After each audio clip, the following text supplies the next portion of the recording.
Hey guys, and welcome to AI Basics. In this tutorial, we're gonna look at how to correct your grammar using ChatGPT, or commonly known as OpenAI. Now let's begin. On any browser of your choice, simply go to chat.openai.com and hit on enter.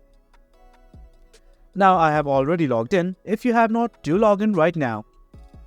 Now let's say you have a grammatically incorrect text that you want to correct. So here's what we can do about it. On this prompt box right here, simply paste your grammatically incorrect text. Right here, this is my grammatically incorrect text, and what I can add at the end of this message is, please correct the grammar.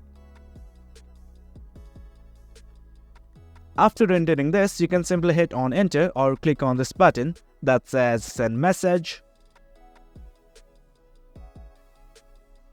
And there you have it.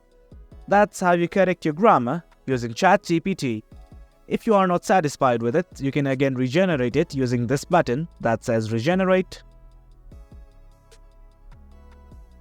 And that's it guys. That's how you correct your grammar using ChatGPT. Hope you guys found this video informative, and for more content like this, do remember to hit like, share and subscribe. Thank you.